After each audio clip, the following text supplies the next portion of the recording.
Hey everyone, and welcome back to Bridging the Gap. Make sure to leave a like on this video down below and subscribe. My name is Alvin. I lean right on most issues, and I'll be representing the Republican side. Hey, my name is Luke. I lean left on most issues, and I'll be representing the Democratic side. Election night is finally here. We are going to be presenting to you the Bridging the Gap final predictions for the House, Senate, and governorships for the 2022 U.S. midterm elections. Yeah, that's incredibly exciting, but here we are, the grand finale. For full disclosure, by the way, the clock right now reads 9:20 p.m. Eastern time on the night before the election, so that is where we're at. But we wanted to record it the night before to get it out to you on election day morning, so that's when you'll be seeing it. Now, here's our House prediction: 234 for the Republicans, 201 for the Democrats. This was in our last House final prediction, and we're sticking with it. All the info that came out today just really reinforced the idea of an R plus 4.5 generic ballot. We're going to be keeping with that, and we're going to stay with the 201 to 234 House prediction. So this is the final Bridging the Gap House prediction. We will be inputting all our data into the spreadsheet. On the individual races that we'll be looking at, we'll be putting our Democrat and Republican margins that we individually think it is, and then averaging them out. But for the House, none of that. We're just sticking with that. Now, governorships. Let's start with Rhode Island, Luke. What do you have it as? Well, for the Rhode Island governor election, I have it at 11.7 in favor of the Democrat Dan McKee. What about you? Yeah, so I actually have it at in favor of Dan McKee at D plus 13.1. So it's really interesting that for the first race that we're looking at, I actually have it farther to the left. I personally am not. I think the Dems will just go for Dan McKee at the end of the day, with Callis not exactly a good candidate. And yeah. Okay. All right. So what's our average here? So that would be 12.4. Yeah. So our average, the bipartisan average here is 12.4. I'll just be averaging these out completely. So let's move on to the state of Colorado. Okay, for here in Colorado, I have Jared Polis at 13.5 over his Republican rival. What about you? Yeah, I actually have it even bolder. We should move it above Rhode Island. I have it D plus 14.5 here. I think Colorado is moving so fast to the left, and that's the second prediction in a row that I have it farther to the left. This one's really easy to average. It's going to be D plus 14. So there we go. Now, the state of Florida. I guess I'll go first on Florida here, where I have Ron DeSantis winning this one by a massive margin of 12.5 points. What's your take? You put Democrat there. You might want to change the dark. But for me, I have Ron DeSantis winning by 12.2 over Charlie Crist, the former governor. Yeah, that's a massive win for DeSantis and a solid margin. Yeah. Yeah, wow, that's crazy. And now let's move into Oklahoma, where I have Kevin Stitt here winning by 11.7 points. Yeah, I have Stitt winning by 12.9 over the Democrat Joy Hofmeister. Wow, that's like incredibly close. I think this one actually sneaks itself just under Florida for that spot. So there we go. Still in the right order. Now, in Texas, I have Greg Abbott winning over Beto O'Rourke, the star loser, at 10.8 points. I think it's gonna sneak itself into this into a safe margin. Yeah, I agree as well. I have Greg Abbott himself winning at 10.9 over the Democrat star Beto O'Rourke. So we have about the same prediction. Not here. Scripted, by the way. That is wild. All right, let's move on to the state of New York, Luke. Okay, in New York, I have Kathy Hochul winning over Lee Zeldin by 7.2. I know you're a big Zeldin fan, but I do not think he's going to win this. Yeah, this is really unfortunate. I wish Zeldin would win this race because we're from New Jersey, and Jack Ciattarelli couldn't get it done, but I actually have it by an even wider margin. I actually think this is going to be D plus 8.4. So while Zeldin has been doing well, like Dems have been putting all their like I think like Joe Biden went to New York. I think like Bill Clinton went to New York, Hillary went to New York, Kamala went to New York. Like they're pulling it out to make sure they don't lose New York. And I think that's gonna be able to save Hochul, but not get her over 10. There we go. Pennsylvania. This one is really interesting. I actually think that Mastriano is going to do just slightly better than expected. I know you don't share this take with me, but I think this is going to be D plus 7.6. Yeah, I have this one closer to solid, but not quite. I have Josh Shapiro, who's a Dem who overperformed Biden in 2020 and who's a popular attorney general. I have him winning over Mastriano by 9.2. Wow, 9.2. That is like wild. That's a massive margin, honestly, for Pennsylvania, and that's gonna put it above New York. So I do have to rearrange that. As you can tell, it's not scripted. We don't know where anything is going here. So let's move on to Georgia, where I have Brian Kemp. You know, it was weird where I was gonna put it, but I decided to go with a nice number at 6.9. Oh, I was considering 6.9, but I had to give Abrams an extra 1/10 of a point and put her at put Kemp winning by 6.8 here. R plus 6.8. Yeah, despite you gotta Abrams' go with the star 6.9. 6.9. All right, let's move on to Alaska. Alaska. Okay. Yeah, I'm not exactly sure who's gonna be the second place here, but I think on average, Dunleavy's gonna win by 5.1 points, sneaking him over likely. Okay. I actually don't think it's gonna be that wide of a margin. With how weird Alaska is gonna be in 2022 with 3 crazy races there. Yeah, I'm not sure how you're gonna want to mark this, but I have Dunleavy winning in the second round after the second Republican. There's 2 Republicans in this race, and after ranked choice voting, I think after that Republicans vote is tabulated and is redistributed to Dunleavy, I think he'll get over 50 and just win straight there. Personally, so I have this at like R plus 26.5. I mean, there's other realities, of course, like which you've pointed out, where it could be a race between Lesgara or the independent Bill Walker, but I think he'll just straight out win in the second round. Yeah. So you should just indicate your margin in second round because I think it'll go third round, and we'll just make this NA because it's not really applicable. Yep. There we go. All right, let's head to the state of Maine in the Northeast, where Democrats are probably going to win this. I have this at D plus 6.2. I think Janet Mills is going to get it done over Paula Page at a very healthy margin. Yeah, here I have Janet Mills up 5.1. I think it's I previously thought it would be a wider margin, but you know, now that I'm thinking about it, I mean, Republicans have been gaining over the past month, and I think this is going to be closer. But yeah, I think she still wins by luckily a margin. Yeah. All right, there we go. Let's head to Minnesota, Luke. Okay, in Minnesota, we have Tim Walz versus Scott Jensen, the Republican. I have this at 4.2 in favor of Tim Walz.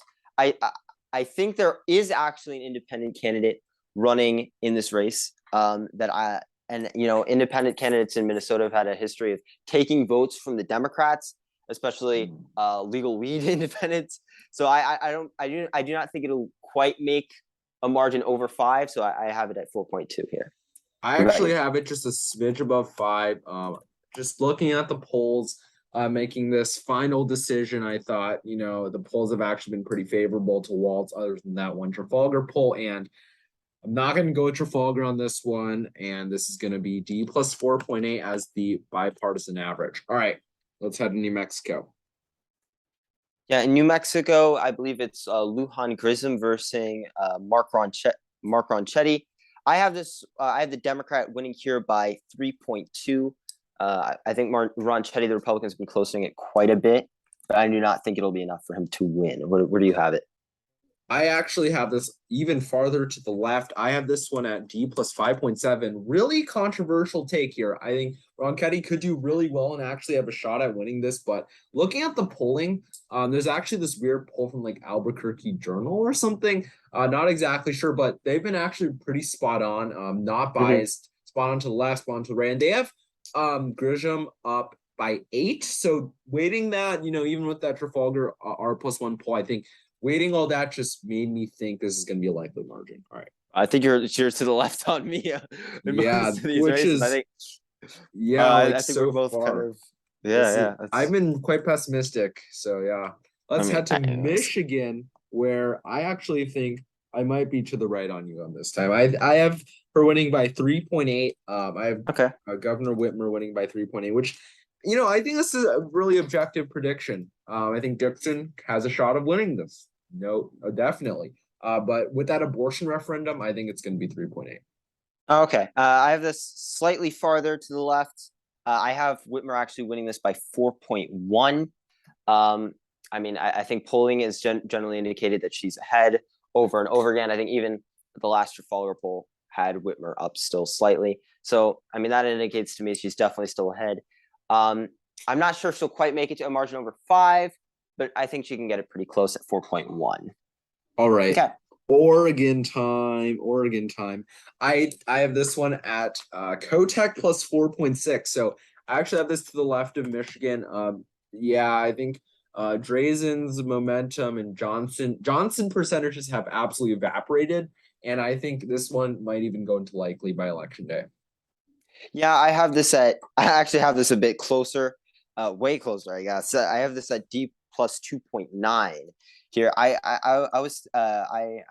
think that Johnson, the third party candidate who's been largely taking votes from the Democrat, I think she'll still get a decent percentage by election day, maybe high single digits, enough to steal a decent amount of votes from Tina Kotek. But I think the Democrat, Tina Kotek, will still come up on top in the end by a lead margin here. Okay, All right. Arizona. Yeah.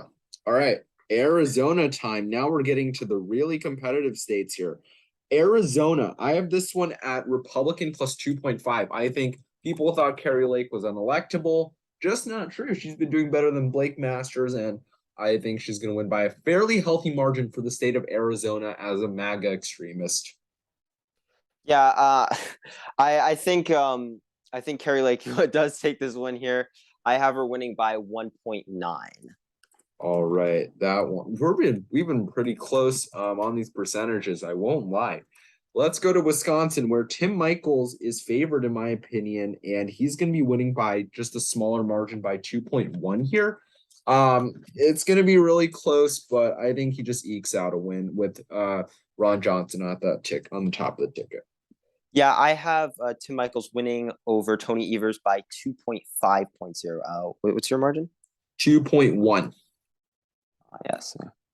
All right, so that's a very easy average of 2.3, of course. Now let's head to Nevada, where there's been some weird things happening in Nevada. A snowstorm tomorrow. John Ralston predictions, who's fairly respected in the state, but he has Lombardo winning as well, and I have to agree. I think Nevada's going to the right by 2.0. 2.0. I actually have this a little farther to the right. I have Lombardo winning by 2.6. Oh, wow, fancy. Okay. We're going to go with R plus 2.3, which is even with Wisconsin on the bipartisan average. Now, let's go to Kansas, which is definitely the closest race of the cycle in the governorships, in my opinion. Very unfortunate to say that I have Laura Kelly up by just a smidge, a hair, however you want to call it, D plus 0.7, in my opinion. It's going to go either way. But with that last Emerson poll, it just pulled me over the edge. Schmidt does have that R next to his name, and I hope he gets it done. But I think Kelly's just a little favored here. Yeah, I do definitely think the moderate Democrat Laura Kelly and the popular Democrat in the state is favored to win here. I have her winning by 1.2. 1.2. So that's going to be a really interesting scenario where basically every single one of these predictions is equal. So like as in we don't have any discrepancies on who's winning any of the races. So it's going to be 22 to 28. at the top of the line. These are the bipartisan predictions. Here are the partisan ones, obviously, on the side. We'll see what happens. I really hope Kansas moves, but we can't really see. I don't think that's the most probable scenario right now. Let's head to the Senate, the grand finale Senate prediction, where our credibility is definitely on the line here. That's true. Let's start with Alaska, I guess. Yeah, so in Alaska, we have a Republican versus Republican scenario here. Essentially, Lisa Murkowski going up against the more MAGA Republican Kelly Chewbacca. I have Murkowski winning this by 8.6. What about you?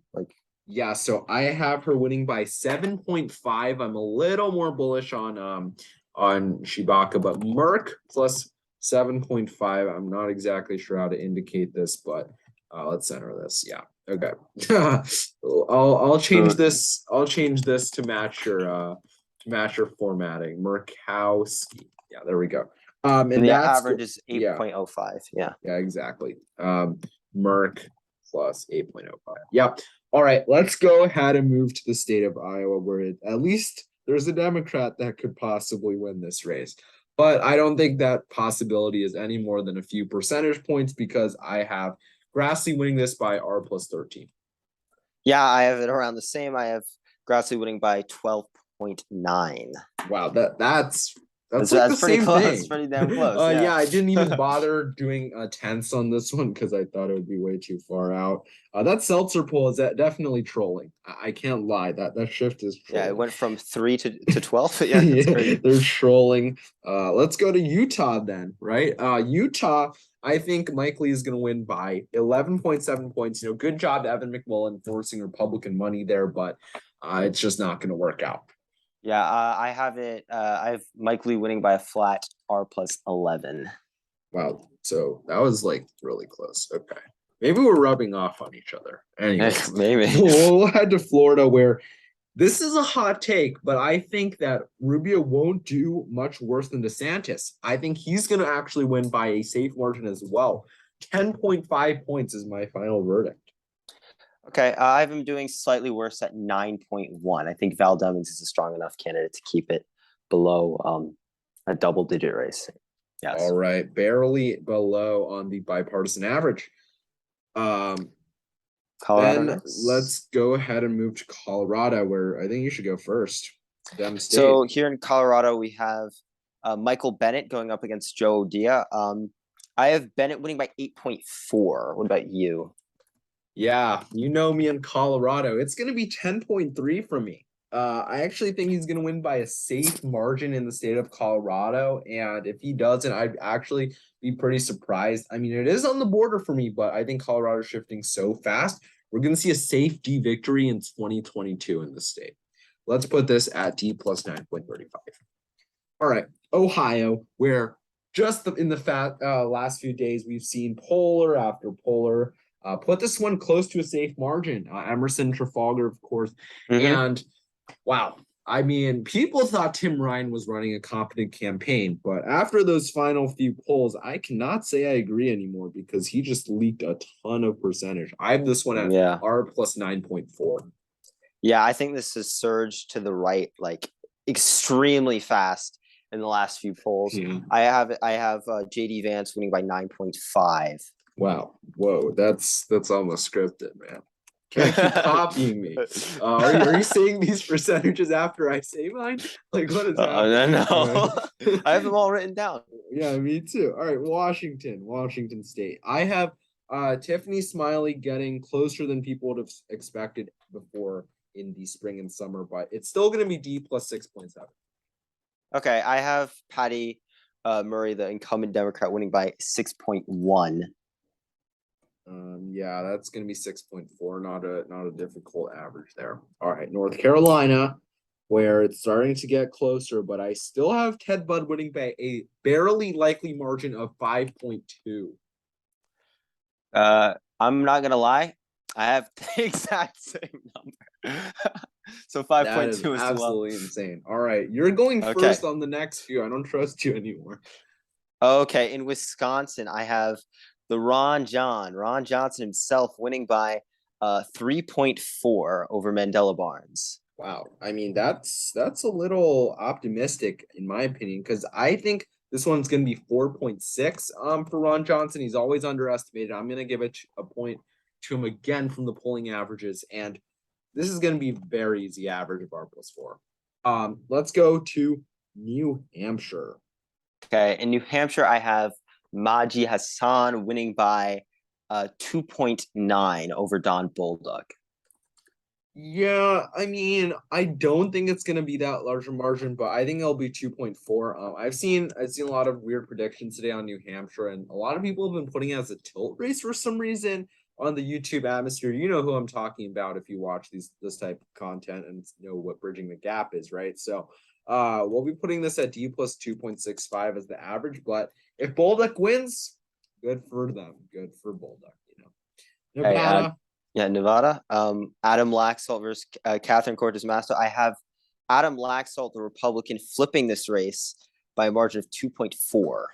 Yeah, super weird stuff coming from the mainstream I don't know, election pundits. I don't know what you want to call them, but these people have been saying, like, you know, Laxalt's gonna lose because of the snowstorm, because of the early vote. I'm not exactly sure what to say to that. They've been calling him a weak candidate. Like, come on, he's like one of the strongest ones this cycle. I'm still gonna put R plus 1.8 because that is gonna influence my decision just a little bit. Make me not so confident in him. The polls underestimate Democrats in the state. There's still pro-choice energy in the cities, but R plus 2.1, I think this one's a flip. Now, the state of Pennsylvania. Here, I mean, we have John Fetterman versus Dr. Mehmet Oz. I have Oz slightly winning by a very small margin of 0.9. Wow. Yeah, I would agree. The polls haven't been as rosy for Oz as they maybe should be following that debate, but I still think he's going to win by over a point. I have it at R plus 1.3. Like, I think that last minute energy from the independents are going to go to Oz just because of that debate.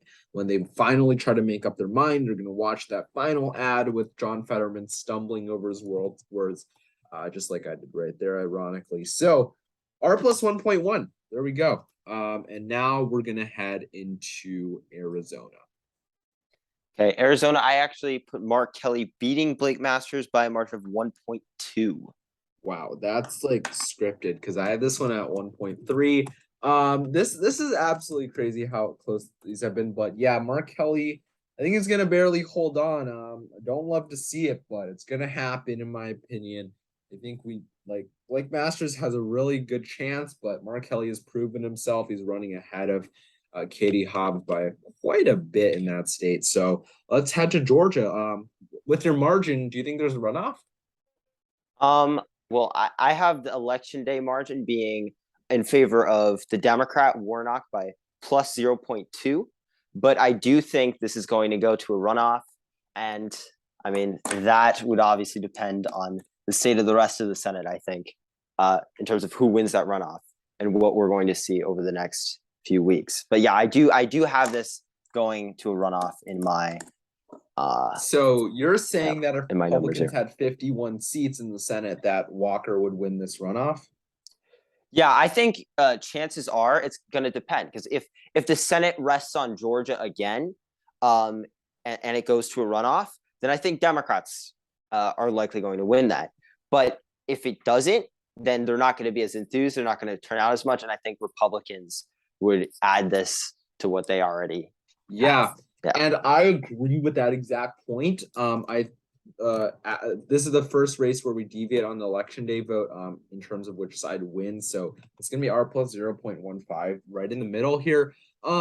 So yeah, I mean, I guess we both have it 48 to 52 then, just because we both have the Republicans winning 51 seats on election day, and then they're gonna pick up that runoff seat with control of the Senate already locked in. So merging the gap average, no bipartisan differences here actually. 48 to 52 on the Senate, which is actually different from what we had just yesterday, I think. Governorships, 22-28. This one's really rough. And House of Reps 201-234. So I guess we should map this out, right, Luke? Yeah. Do you want me to call out the numbers to you as you like color them in? Or Yeah, let's go ahead and start.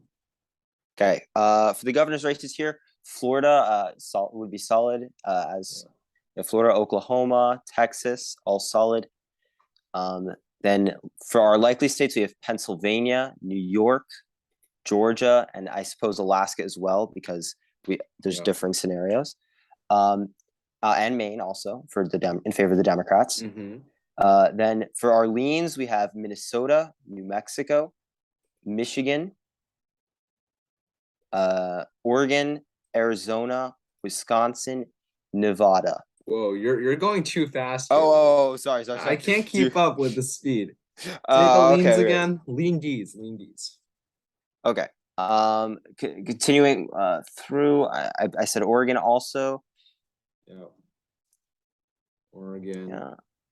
And then for the lean R's, we have Arizona, Wisconsin, and Nevada. All right. Yeah, and then fill in all the solids. Remember, make sure Colorado's blue. Come on, Alvin. There we go. This is rough. It's so fast. You're calling these out so fast. But there we go. And Georgia, hey, go back. Georgia. Come on, man. You can't mess this up. This is the final one, man. This is difficult. It's 22-28. Yeah. Okay. So 22-28. Here we go. This is the map. This is the map here. This is the map right here. I think that's perfect, actually. Yeah, so Kansas is the only tilt state. We'll see if that flips. The leans and above are usually like pretty decent. In terms of our leans not really being close leans a cycle, but if you could flip, you never know what could happen here. So yeah, let's go ahead and move to our final Senate map here. I mean, I think you generally know the Senate situation here. If you want to just map that out. Yeah, let's map out all the. Start with the solid Republican. Yeah. Rubio. Yeah. Rubio's not solid on our Rubio's not solid on ours. He's 9.8. Very close. All right, let's go ahead and fill all these out as I have to here. I think that's about it for the states. Utah as well. And Oregon. Utah and Oregon. All right, there we go. Now we can call them out. Okay, well, Florida's likely Republican. Ohio, we have J.D. Vance winning, likely Republican also. Colorado's likely Democrat. Washington is likely Democrat. North Carolina, we have likely Republican. Wisconsin, we have going into our leans, we have Wisconsin as lean Republican. Keep going. Okay, we have New Hampshire's lean Democrat, Nevada as lean Republican, Pennsylvania as lean Republican, Arizona as lean Democrat, and finally Georgia, the election day vote as tilt Republican.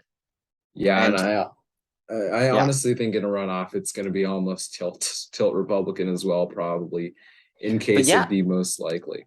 So I mean, I guess go to our house map and we'll just go through our final three maps here. I'm just gonna flash the final margins one last time. If you have to take your screenshots to fact check us right after the election, here it is. Here's the Senate prediction. Everything is laid out. Easy we're gonna be right. Republican, bipartisan, Democrat. We're gonna be better. If we're not, it's either gonna age extremely well or extremely poorly. Usually it's not in between. We have the governorships here where everything is laid out, and we have the House of Representatives where it is 201-234. So let's go ahead and run through them. 201-234. We said this at the beginning. Republicans are gaining 22 seats in the House according to our forecast. We have the governorships at 28 Republican, 22 Democrat, with Kansas hanging on a knife's edge and everything else somewhat solidly into some side's camp. We have our Senate prediction. This is the one that is going to have our credibility on the line for real going into 2024. We have 52 Republican seats, 48 Democrat seats. Make sure you subscribe, by the way, because if Georgia does go to runoff, and we think it will, we will be updating you guys on that, which could control the Senate. And yeah, this is our final predictions, our grand final predictions. So screenshot them. I don't know, fact check us in a week. Yeah. Yeah, there's so much that rides on these elections. Everyone, make sure you get out and vote if you haven't already. Run to the polls, cast your ballot. I mean, so much rides on this. The Biden agenda, inflation, crime, abortion rights, democracy. So much rides on this election. And Yeah. yeah, Make sure you do your research and then go out and vote in your best interest. You're gonna have some nice choices or some not so nice choices depending on where you live. So yeah, let's just run through all our metrics we used. Obviously, the generic ballot is massive in any midterm election, especially we have 2020 presidential results that saw Joe Biden win and which gave Republicans the backlash necessary to do well. 538 forecast, just want to look over it for a real quick second. We don't love 538, but they have shifted to Republicans winning just today to 58-42. Now, of course, these past elections, got to look at these. I mean, come on. They help us look at what we should be looking at. And then finally, the betting odds. Let's refresh it one final time before we end this video. We have Republicans at 72, Democrats at 34 to take the Senate. Blake Masters has just gotten back to above his margin, so technically he's favored in the betting odds as of right now. And yeah, there we go. That's it. This is it. So that's all we've got to really say on this midterm election. We will probably be having a video out immediately after the initial results on Wednesday, which is going to be tomorrow. So definitely subscribe. You do want to view that next video we have on any updates, expectations on how long it'll take to count the votes in the case that, states like Arizona, Pennsylvania, Nevada, and Georgia take forever to count their votes, right, Luke? Yeah, that's gonna be nice sitting, waiting for votes to come in from those states like 2020. Now, we won't be having a live stream this year because we want to enjoy it by ourselves, but go out and enjoy it with your friends. I don't know, you're all political nerds on this channel. You can go watch some YouTube live stream. I'm pretty sure Red Eagle Politics is doing his live stream. Not so sure about Let's Talk Elections, but he usually does one. All the major news channels obviously will be having a full-time broadcast. But yeah, go pick what you want to watch, pull out your popcorn, relax. Make sure you vote, then relax. Yes. There we go. Thanks for watching, everyone. Leave a like on this video down below. Comment down below to help us with the YouTube algorithm. It is our last video before election day, so it's probably going to be your best performing video. Subscribe, hit the bell for more notifications on any election updates in the runoff in Georgia. And yeah, thanks for watching, everyone. See ya. Bye.